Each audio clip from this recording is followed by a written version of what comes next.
Vulcano Bet i Radio S. Podcast Budi poseban. Evo nas u još jednom izdanju podcasta Budi poseban. Skloni smo uopštavanju u tumačenje stvarnosti oko nas. Često podcjenjujemo i se visine gledamo na influencere, osobe koji koriste društvene mreže kao platformu kako bi uticali sa svojim stavovima, savjetima na druge. Često idemo i daleko kada su u pitanju influenceri. Obično kažemo da su oni površni, da ih interesuje samo forma, ali ne i suština. Danas je sa nama neko ko sa svojim stavovima, sa svojim djelovanjem i sa svojim ukusom, ako možemo reći, razbija te predrasude. Sa nama danas Filip Petrović, influencer, maneken, doktorant na Ekonomskom fakultetu u Podgorici i ranije fitness trener. Filipe, zdravo. Zdravo Leno, hvala na ovakvoj najavi. Ja vjerujem da su svi ljudi posebni, ali mi je drago što ste mene prepoznali kao gosta vašeg podcasta i hvala vam na pozivu, drago mi je da sam ovdje. Evo, u samoj mojoj najavi, u stvari sa svim onim što ti radiš, možemo da kažemo da se u potpunosti uklapaš u naš koncept podcasta Budi poseban, a kroz naš današnji razgovor u stvari će i gledaoci i slušaoci u stvari vidjeti koliko si ti stvarno poseban. Evo, vidjeli smo, imamo sada za početak 3 polja tvoga djelovanja. Nama, običnim smrtnicima, treba 24 sata da bismo mogli da završimo sve svoje obaveze, a koliko tebi treba vremena da sve ovo uklopiš i da stvarno na onaj najbolji način sve to odradiš. Hvala na tom pitanju. Ja sebe također ubrajam u tu skupinu, nemam ja ništa dodatnih nekih super moći ili viška vremena, moj dan također traje 24 sata. Ja se trudim da nekako dobrom organizacijom postignem sve te svoje hobije i aktivnosti da uklopim. Tako da, šta znam, imam posao od 8 do 4, ja radim na Univerzitetu Crne Gore, nakon toga tu je uvijek teretana, a Instagram ide paralelno sa tim, u svakom nekom trenutku slobodnog vremena tokom dana bude prilike ili za neki story ili za fotografiju, tako da se trudim da to sve vješto uklopim. Znači 24 sata ti je sasvim dovoljno. Tako je. Što ćemo reći da je ključ za to dobra organizacija. Jeste, pa vjerujem da sve počiva u tome. Mogu se malo osvrnuti na svoje obrazovanje na fakultetu iz organizacionih nauka. Učili smo prilagođeno na naš jezik, kaže se ne možete imati jare i pare, ali te nove teorije menadžmenta kažu da ipak možete, ali ne u isto vrijeme, što znači da je sve pitanje organizacije. Evo, dotakli smo se teme influencerstvo, evo napravit ćemo ja i ti jednu novu kovenicu, jednu novu riječ. Termin influencer našao se i u Merriam-Webster rječniku, gdje ga oni u stvari definišu da su to osobe koje utiču na druge, koje inspirišu i vode akcije drugih. Da li se ti slažeš sa tom definicijom i da li bi možda još nešto dodao ili je to? Pa onako najkraće rečeno, mislim da to jeste to. Društvene mreže su uzele maha posebno zadnjih godina, razvoj interneta, razvoj tehnologije, uslovio je pojavu novih zanimanja. Mnogo mi je drago što si u samoj najavi pomenula da dosta ljudi onako sa visine gleda na influencere i uvijek su influenceri predmet neke šale, nekog vica i ljudi prosto, mislim što i razumijem, to su promjene i ljudi drugačije reaguju na to. Društvene mreže su dakle stvorile takav ambijent da prosto određeni ljudi bivaju prepoznati na njima, dakle svojim ponašanjem, svojim načinom oblačenja, svojim načinom života, svojim stavovima, izražavanjima i slično. I takve osobe, takvi ljudi odskaču u društvu i zajednica ih prepoznaje kao nekoga ko bi trebalo da da dobar primjer.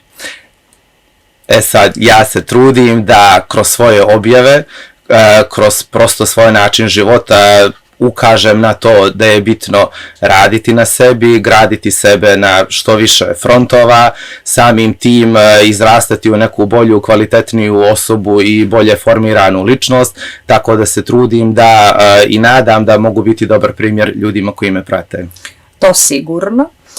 Sada me interesuje, da li je influencerstvo, evo ja i ti smo napravili tu jednu kovanicu, da li je u stvari to tvoje zanimanje ili je to tvoj poziv ili je to tvoj honorarni posao? Pa ja bih najprije rekao da je to jedan od mojih hobija, jer moje primarno zanimanje, dakle, vezano je za univerzitet i za moje studije, dakle, kao što si rekla, ja sam student doktorskih studija na Ekonomskom fakultetu, tu sam završio i osnovne i master studije, tako da bi to bilo, recimo, moje neko primarno zanimanje. Pored toga, ja sam imao 2 hobija, a to su fitness i to je Instagram, ja to tako kažem, i ja se iz hobija bavim time. Mnogo volim time da se bavim, prija mi, tako da u tome se trenutno pronalazim i to radim iz tih razloga. Sad, da li može biti zanimanje ili ne? Naravno da može.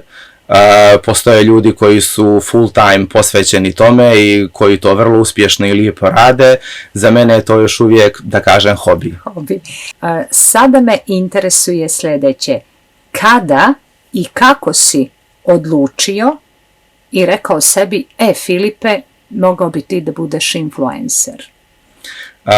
Šta te potaklo na to? Pa to se desilo prije par godina. Ja sam kao većina nas kad se Instagram pojavio, napravio da imam profil na toj društvenoj mreži, da se onako prevashodno družim sa ostalim ljudima, sa prijateljima, ali onda vremenom sam vidio da taj moj profil, da te moje fotografije dobijaju sve više i više pažnje. Vidio sam da ljudi lijepo reaguju na to kad se ja nešto spremim, obučem za neku priliku i onda je nekako sasvim spontano počeo da raste taj broj pratilaca i ja sam u jednom trenutku dobio od jednog poslodavca poziv da radimo tu neku vrstu saradnje za Instagram i meni se to onako na početku je djelovalo da li ja to da prihvatim ili ne, želim li ja to i slično, ali kao ajde, šta ima veze, ajmo da probamo. I onda vi čim prihvatite jedan poziv, to nekako krene samo od sebe, odmah su tu i drugi i treći. I ja sam vidio da ja to umijem da radim i nekako prepoznao sam se u tome i tu sam rekao sebi ajde što da ne probamo. I ono što bih želio da kažem, jedan veliki uticaj na sve to, u početku, ili bolje ajmo da preformulišem rečenicu pa ćemo korigovati. Malo sam se uzdržavao od toga, jer isto je tu malo bilo pritiska šta će reći sredina, jer ipak društvene mreže su nova vrsta medija i vi tu se izlažete javnosti i ta osuda javnosti je nešto na što posebno mi iz malih sredina smo onako osjetljivi, tako da nije mi u početku baš bilo svejedno i trebalo mi je vremena da pređem taj neki prag straha, da kažem sebi, ok, znaš ko si, znaš šta si, znaš da ovo radiš dobro i slobodno možeš da ideš dalje. Tako da kad sam uspio taj prag da pređem, tu sam rekao sebi, bit ćeš u ovome. I koliko možemo da vidimo sa svoje Instagram stranice, ti to odlično radiš. Hvala puno, drago mi je da vam se sviđa. Pripremajući se za ovaj podcast, naravno morala sam i da pogledam tvoj profil na Instagramu i ovako što mi je odmah prvo zapalo za oko jesu tvoje putovanja, tu neke lijepe destinacije, ali i da ima dosta objava koje se tiču mode. Pa me sada interesuje kako si došao u taj svijet modelinga, možemo li tako da kažemo, jer vidim da u stvari i na neki način si maneken ili model popularnih modnih brendova. Pa ja bih samo recimo tu napravio malu korekciju, ja nisam maneken u smislu da radim modne revije. Ja sam više model, odnosno influencer za Instagram, što znači da ja sa onim brendovima koje ja inače volim i koje privatno nosim, ja sa tim brendovima imam saradnju i na Instagramu, gdje zajedno u dogovoru biramo odjevne kombinacije, pravimo fotografije, ja imam potpunu slobodu da kreiram svoje objave i na taj način mi imamo tu vrstu saradnje i to je onako situacija koja je na obostranu korist, jer ja zapravo stvarno odjeću koju volim, koju privatno nosim, mogu da pokažem drugima, tako da su svi tu zadovoljni od samog, dakle, i klijenta i mene i naravno mojih pratilaca.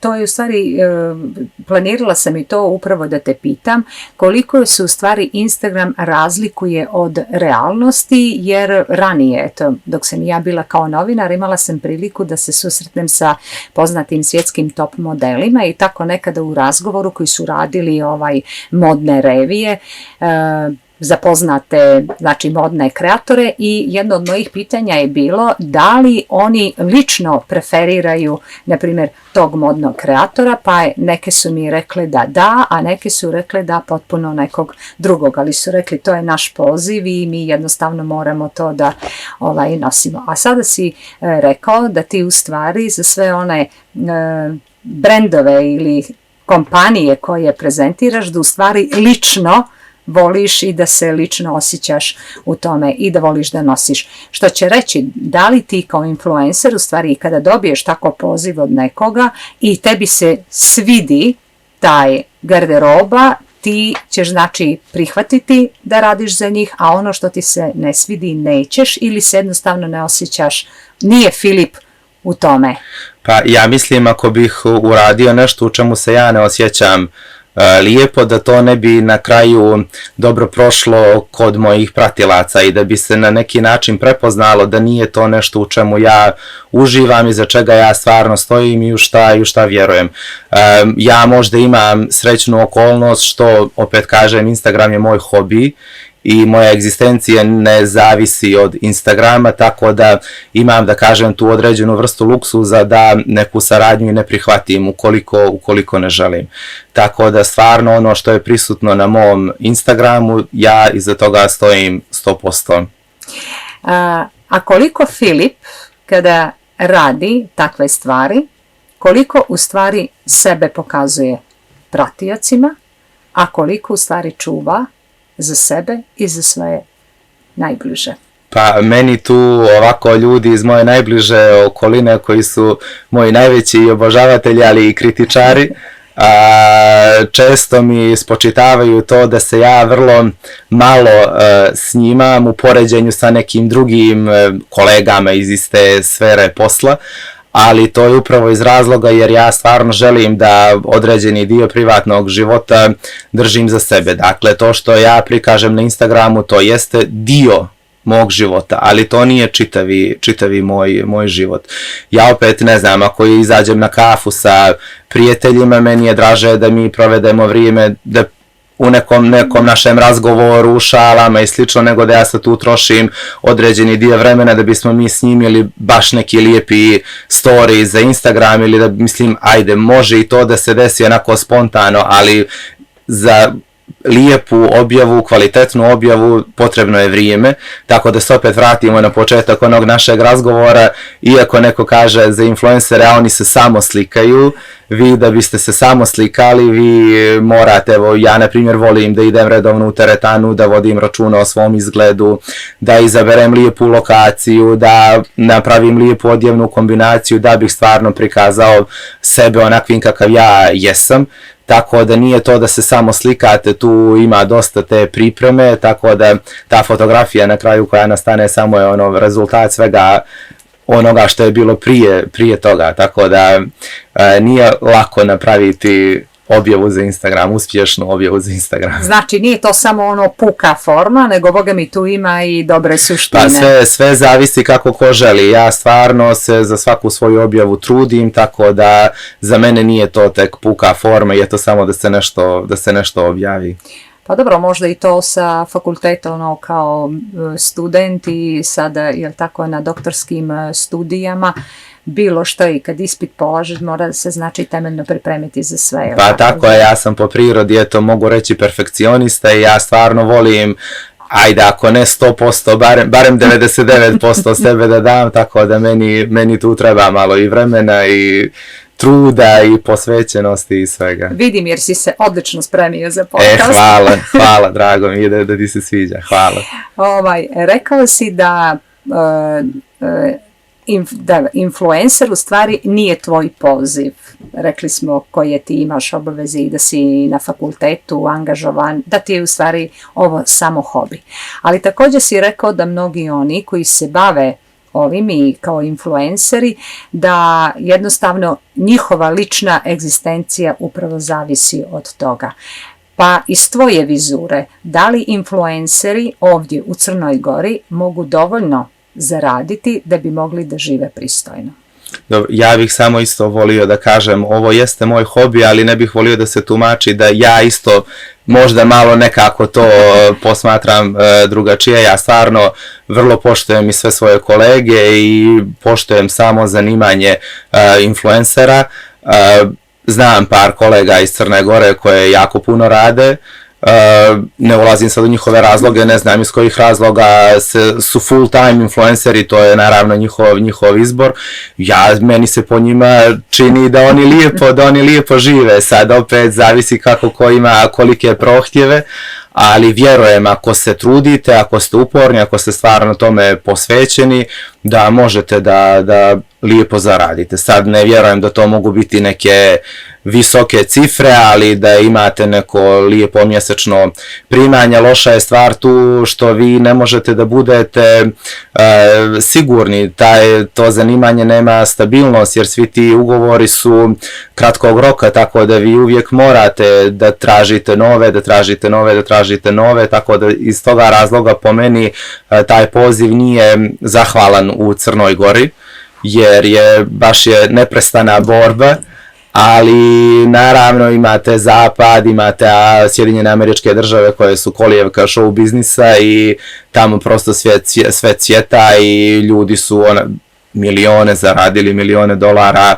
preko društvenih mreža, tako da eto,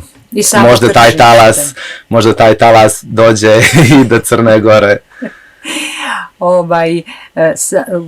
U jednom od odgovora se u stvari i pomenuo koliko su u stvari društvene mreže i koliko u stvari je naša svakodnevica, jel tako, da svi volimo da smo na nekoj od društvenih mreža, a također znamo da neko to koristi da ima lijepu neku svrhu ili zabavu, a također svjedoci smo kako je u stvari to nekad i negativno okruženje i negativna stvarnost koja se može pojaviti na raznim platformama društvenih mreža. I znamo da nekada da bude i komentara, jako ružnih komentara, neprijatnih komentara, da ih ocijenimo kao negativnim komentarima.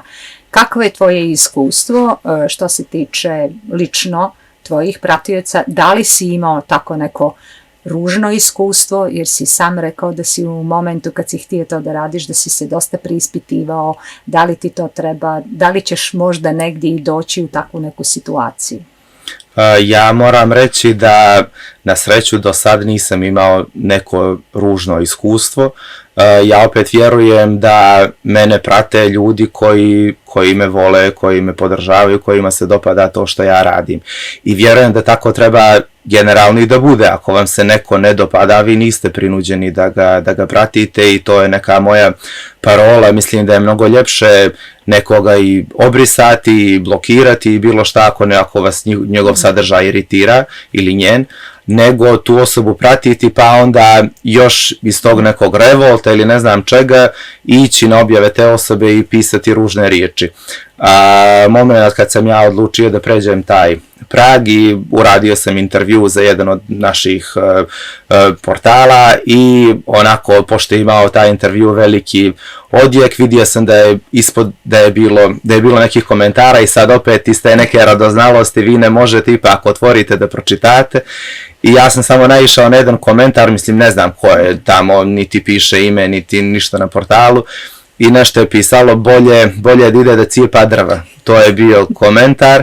I sad, intervju je isto bio, Filip Petrović, student doktorskih studija i ne znam sve. I ja sam samo shvatio da zapravo ta osoba vjerovatno nije ni pročitala taj intervju. Oni su vidjeli samo to influencer i ono na početku što si ti rekla odmah je proradio taj trigger, ajmo mi po influencerima i on je meni taj neko je napisao da treba ja da cijepam drva.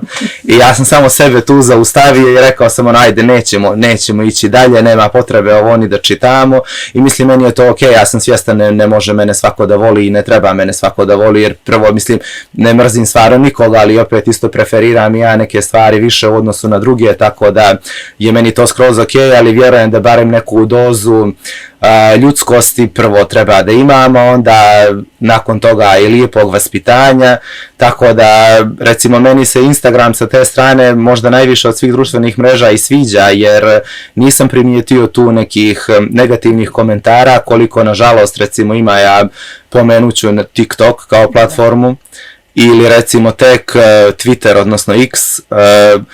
Evo ja bih volio da kažem sad i ovom prilikom, iako me nisi pitala, društvene mreže su izuzetno nesređen prostor po pitanju zakona, posebno recimo Twitter odnosno X, na toj platformi vi možete da imate profil bez vaše slike, bez vašeg imena, da pišete razne stvari, da stavljate razne sadržaje koji čak spadaju u kategorije nasilnih video snimaka, vrlo često i pornografije, da niko za to ne odgovara, a da vi nekome možete da nanesete štetu u smislu i klevete i prosto nekog nemira, narušenog duševnog stanja. Tako da vjerujem da bi trebalo stvarno raditi na prosto u uređenju društvenih mreža. Ne sad nužno neka cenzura, ali jednostavno se zna da se nekako lijepo usmjeri, da tako kažemo, jer ipak na Instagramu vi imate tu mogućnost ukoliko smatrate da neki sadržaj nije adekvatan za tu društvenu mrežu, možete da prijavite taj sadržaj, Instagram vrlo brzo reaguje i skida taj sadržaj sa te platforme, tako da eto, lijepo bi bilo da možemo na takav način, ne samo mi influenceri, već prosto svi ljudi da bi mogli da se zaštite. Pa evo, možda da se samo malo nadovežem da upravo što se tiče platforme X, u tom si svijetu i onda znaš i sam šta se dešava posljednjih mjeseci sa Elon Muskom i odlazak velikih svjetskih oglašivača sa te platforme, upravo što je to nešto u posljednja 2 mjeseca eskaliralo, gdje su se mnoge vijesti pojavljivale na toj mreži koje su bile neprovjerene, netačne, tako da je u jednom momentu i Evropska unija, evropski regulator naložio da se mora dodatno odraditi provjera svih društvenih mreža, odnosno svih platformi društvenih mreža, jednostavno da se vide te sigurnosne barijere, da se vidi ti mehanizmi kontrole, šta se objavljuje na njima, da li su te informacije tačne, jesu li provjerene, da li tu ima govora mržnje, evo kao što si sam rekao, i pornografiji, svih tih nekih nedozvoljenih sadržaja na društvenim mrežama. Ali da se mi vratimo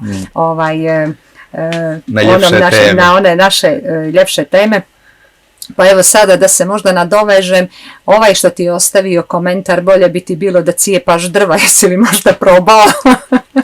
Pa, probao jesam, ali onako negdje dok sam bio manji, pa sa ujacima na selu, to smo probali, ali ne, živim u Podgorici, nemam šporet na drva, tako da nisam to radio skorije. Znači tu su klima uređaj ili pa jesu, ali mislim stvarno nemam ja ništa ni protiv toga, naravno, sve je za ljude, tako da... Šalim se. Naravno. Ajde, sada ćemo da se možda vratimo i sportu. U stvari rekli smo i vjerovatno i možda znaš da je ideja našeg podcasta u stvari da ugostimo osobe koji potpuno dolaze iz nekih drugih životnih sfera koji nisu baš vezani za sport, a ti si nam odličan primjer za to, ali možda možemo da kažemo da u stvari na neki način sport koji bismo mogli povezati, eto rekla sam da si ranije bio i fitness trener, pa sad eto da kažemo možda bi to bila neka kopča, ali me stvarno interesuje da li je Filip nekad probao da se bavi nekim sportom, da isključimo ovo fitness, eto kažemo. Nisam nikad, mislim, rekreativno kao dijete naravno da se igrate sa vašim drugarima i slično, ali da sam profesionalno otišao da se bavim nekim sportom, ne, ja sam bio vrlo posvećen školi i ja sam i dok sam bio u srednjoj školi i na fakultetu baš najveći dio svog vremena stvarno izdvajao da učim i onako trudio sam se i tada. To je bilo, živim blizu Ljubovića, pa je bilo onako često da sa bratom idem gore, da mi tako malo trčimo i treniramo onako čisto rekreativno, ali kad bi se primaklo vrijeme kolokvijuma, završnih ispita, prosto ja nisam mogao da pronađem slobodno vrijeme da bih se bavio nekom sportskom aktivnošću. Ja sam onako bio buckas čak dok sam bio na studijama i sjećam se jako dobro. Kada sam završio fakultet, jedna od mojih odluka je bila sad ćeš da se posvetiš tilu. Jer recimo moj stariji brat, on se profesionalno bavio odbojkom i onako smo se u tom fizičkom smislu baš razlikovali, baš smo bili drugačiji. Ja sam kao ajde sad ćeš da se posvetiš tome i ušao sam sasvim spontano i slučajno u taj svijet fitnessa. I ja sam čak u toj prvoj godini uspio da smršam 15 kg i baš sam napravio veliku transformaciju da od jednog buckastog djeteta stvarno odjednom meni se vide vene na mišićima i onda je to onako u tom momentu baš bilo neko da kažem pozitivno iznenađenje svima koji bi me tada sreli iz društva. I onda sam tako vidio da mi se to sviđa, eto na primjer ta jedna stvar, nisam ni znao da bi mi se to toliko svidjelo, da nisam nikad probao ne bih znao da bi mi se to toliko sviđalo, to je recimo jedna od tih takvih stvari, jer obično ljudi znaju volite fudbal, volite košarku ili tako nešto, a recimo ja na primjer prema fitnessu sam bio potpuno nekako ravnodušan i dok nisam stvarno otišao da probam to, nisam ni znao zapravo koliko je zabavna aktivnost, koliko je djelotvorna aktivnost i ja sad evo vjerujem dok god me zdravlje bude služilo, koliko god budem imao godina, mislim da ću u teretani uvijek biti prisutan. Pa kažem, istraživala sam malo isto tako na internetu, pa sam vidjela da si 2012. godine u jednom podgoričkom fitness centru ti u stvari počeo sa VK1 treninzima. Jeste. Ne znam da li sam dobro rekla. Da li nam možeš reći o čemu se radi? Kakav je to tip, odnosno vrsta treninga? Ta vrsta treninga, ja slobodno neću pretjerati ako kažem, to je bio nacionalni proizvod. Jer to je vrsta treninga koju je osmislio i kreirao moj trener, Vesko Mićević, ako mogu da pomenem i da kažem. I taj trening je podrazumijevao borilačke vještine, bio je kombinacija K1 discipline boksa, karatea i modernog fitnessa koji je uključivao neke, ajde mogu reći i vrstu određenih plesnih pokreta, pa su se ti momenti iz borilačkih vještina vezali sa tim plesnim pokretima i tako se stvorila ta vrsta aerobnog treninga koja je za mene, kao što sam vam i prije rekao, dok nisam probao, ja ne bih znao da će meni to toliko da se svidi. Vrlo je djelotvorno, ja sam uz pomoć tog treninga i uspio toliko da smršam. I ne znam, prosto radi vam cijelo tijelo, tu su non stop u pokretu i ruke i noge i stomak, tako da vrlo je zahtjevan trening, ali vrlo, vrlo djelotvoran. Koliko godina si bio fitness trener? Pa ja sam, 2012. se učlanio u tu teretanu, godinu dana mi je trebalo da postignem tu svoju transformaciju i da prosto uđem i da naučim taj trening. Oni su tada imali jednu lijepu manifestaciju kao svojevrsno takmičenje nas koji smo tu bili. Ja sam tada te godine na tom takmičenju i pobjedio i njima se svidjelo kako ja to radim i pitali su me da li želim da me dodatno oni obuče da bih ja bio trener. Tako da sam ja negdje 2013. počeo time da se bavim i ja sam se time bavio dok se nije pojavila korona. Tako da tu je malo korona odradila svoje, uopšte nije bio dobar period za teretane, za brojne privatne preduzetnike to nije bio dobar period, posebno ne za fitness centre. I onda kako nisu bili dozvoljeni grupni treninzi, pa i pandemija trajala 2-3 godine, jel tako? Pa se tu malo raspu članovi, pa svi se nekako i ulijenimo i nešto sve, a onda u međuvremenu ja sam krajem 2019. godine dobio i stipendiju za svoja doktorska istraživanja. I onda sam ja i želio da se malo više posvetim doktoratu, tako da eto, to je bio neki moment gdje sam ja odlučio da možda iz toga malo izađem, u smislu da ne držim više treninge, ali ja i tekako sam i dalje prisutan u teretani i bavim se sportom, bavim se fitnessom. Koliko je bavljenje bilo kojom fizičkom aktivnošću, a evo na svom ličnom primjeru, u stvari ti što kažeš, možeš biti tačno primjer kako i sa upornošću, sve u cjelini se nekako razvijaš i kao ličnost, i fizički, i psihički, i duhovno. Apsolutno, to iz toga razloga sam i rekao na početku, mislim da ljudi onako budu nekako lijeni ili možda čak nekako loše nastrojeni prema sebi pa kažu kao ja nemam nijedan talenat, ja nemam nijedan hobi, a zapravo mislim da ne žele da onako proniknu u svoju ličnost i da pronađu zapravo šta im se sviđa. Jer mislim da kad vi upotpunite vrijeme tako nekim lijepim razvojnim aktivnostima, stvarno postajete mnogo kvalitetnija ličnost i osoba i na kraju dajete i taj neki pozitivni uticaj društvu, da se ako bi bilo više takvih pojedinaca, mi bismo stvarno kao društvo mnogo više napredovali. Sad mi je žao što nisam donijela moje rukavice, jer ja treniram cardio boxing. Dobro. I onda da nakon ovog našeg podcasta odradimo i ti jedan trening, ali to ćemo drugi put. To ćemo drugi put, može, sa zadovoljstvom, ali VK1 ne podrazumijeva fizički kontakt, ali možemo da nešto uklopimo. Šalim se. Sada da pređemo na onu, što bi se reklo, zbiljniju temu. Ovo je bilo malo lagano, ali ne. Evo kažemo, rekli smo influencer, odnosno maneken, kako smo to rekli pod znacima navoda, i doktorant Ekonomskog fakulteta u Podgorici. Stvarno za pohvalu. Ali ono što je za tebe interesantno jeste da tvoja doktorska disertacija u stvari ne počiva na onoj klasičnoj nekoj ekonomskoj temi, nego na nečemu drugom, ovako malo interesantno. Možeš i nam reći o čemu se radi? Pa ja sam, možda sam nekako čudan po prirodnom sklopu.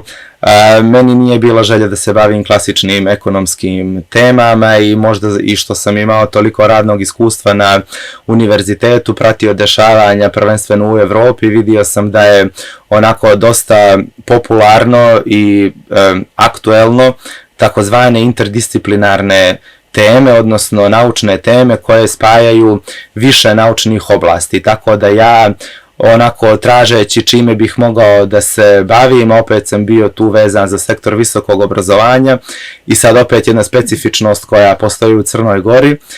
Ja sam želio da recimo se proučavam ekonomiju inovacija, ekonomiju znanja, ekonomiju inovacija. Sad, u razvijenim evropskim zemljama te inovativne aktivnosti uglavnom sprovode velika preduzeća, ta high-tech industrija i slično, što mi u Crnoj Gori nemamo, ali mi u Crnoj Gori imamo naše univerzitete koji su nosioci te inovacione djelatnosti. I sad ja se bavim proučavanjem kako naši univerziteti kao takvi mogu da pokrenu privredne cikluse i da unaprijede naš ekonomski razvoj, jer u nekom modernom dobu univerziteti nisu više samo institucije visokog obrazovanja, oni su mnogo više od toga, oni su društveni akteri, oni su pokretači privrednih ciklusa, promjena u društvu i slično, tako da se njima danas dodaje još, pored te obrazovne, dosta drugih uloga, tako da vjerujem da je moja tema aktuelna, da je vrlo zanimljiva i meni bi bilo vrlo drago da, odnosno to bi mi bilo najdraže, da nakon mog okončanja doktorskih studija moja doktorska teza bude i upotrebljiva. Što znači da mi možemo nakon toga da stvarno da doprinesem sektoru visokog obrazovanja i generalno inovativnoj djelatnosti u Crnoj Gori. Kakav si bio student, to možda najbolje i govori da si ti jedan od 12 studenata koji su u periodu prije korone dobili stipendiju od države za doktorske studije. Tako je, 2019. godine je toliko doktoranata nagrađeno tim stipendijama. To je bila jedna jako lijepa inicijativa koja je imala za cilj da podmladi kadar na univerzitetima u Crnoj Gori, ali ne samo i na univerzitetima, nego da jednostavno se dese i da se stvore ti mladi naučnici. Meni je vrlo drago isto što na taj način, to je bila jedna inicijativa koja je trebala da pokaže da je nauka jedno zanimljiva profesija, zanimljivo, prosto jedno lijepo zanimanje i da tu malo se udaljimo od stereotipa da su naučnici neki introvertni ljudi koji ne komuniciraju sa ostatkom društva i slično, tako da se evo iskreno i ja trudim da upravo u ovakvim emisijama i na svojim društvenim mrežama pokažem i da ja se, pored toga što volim da treniram i da se lijepo obučem i da se slikam i slično, da ja uz to stvarno dosta ulažem i u svoje obrazovanje. Tako da ja nekad isto volim da podijelim momente kad ja nešto pišem, kad ja učim, kad pratim neku edukaciju i slično. Odlično, pa ja sam odmah u najavi rekla da si ti da je naš gost danas osoba koja potpuno razbija sve te predrasude. Tako, s jedne strane imamo naučnika, s jedne strane imamo influencera. Nespojivo, ali spojivo. I nekima je to super, nekima nije, ali meni se sviđa. Na kraju dana mogu reći da sam zadovoljan sobom i guram svoju priču.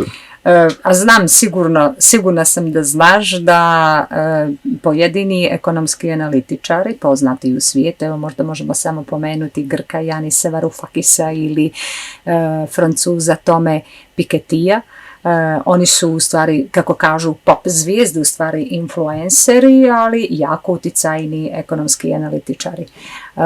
Da li Filip razmišlja da ode u te vode ili će se on možda ipak zadržati nauke? Da držim nauku, a influencer neka bude hobi. Pa znate kako to vrijeme bavljenja naukom, samo radi nauke, polako prolazi i nauka treba da bude tu, da bude korisna za društvo. Tako da bih ja svakako volio rezultate svog istraživanja, ako ništa barem da komuniciram sa društvom, a ukoliko mogu i da utičem na to da se određene stvari u zemlji poboljšaju, naravno da. Tako da, evo, da ne bih pričao ništa unaprijed, vidjet ćemo sad šta će se u toj nekoj mojoj budućnosti dešavati, ali opet kažem sigurno da bih volio da rezultati moje doktorske disertacije budu upotrebljivi i da imamo neku veću korist od toga, da ne bude samo još jedna disertacija koja će se staviti u biblioteku i ništa više. Predano radiš, kada možemo očekivati? Imaš li možda neki plan? Pa ja se nadam u toku naredne kalendarske godine, ali nije tu da sve zavisi samo od mene, tu su i brojne procedure na univerzitetu koje onako oduzimaju vremena, ali ja ću se potruditi, mislim u mom interesu da to bude što prije, tako da ću se stvarno truditi da to bude u toku naredne godine. Za kraj te neću pitati da li će to, da zaključimo, da li će to biti nauka, da li će to da bude influencer ili će to da bude, što smo rekli, modeling, jer ti to idealno spajaš i idealno funkcionišeš 3 u 1?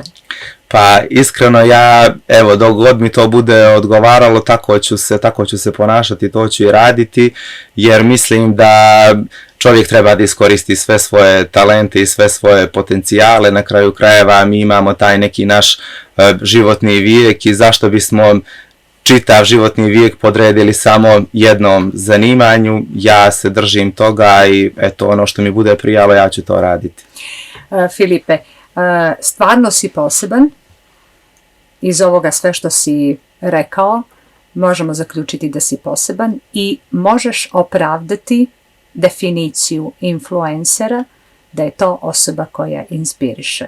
Ti si stvarno večeras mene, a sigurna sam i naše gledaoce, baš inspirisao. I sa svojim stavovima, i sa svojim djelovanjem, i sa svojom ambicijom. Hvala puno, to su jako lijepe riječi. Meni je drago ako je tako i hvala još jednom na pozivu za gostovanje u podcastu. Bio je to Filip Petrović. Sigurna sam da će mnoge od vas inspirisati i to inspirisati na pravi način. Vidjeli ste kako ekonomija, kako influencer i kako fitness trener i kako modeling funkcionišu fantastično. Idealna kombinacija. Do gledanja. Volcano Bet i Radio S. Podcast Budi poseban.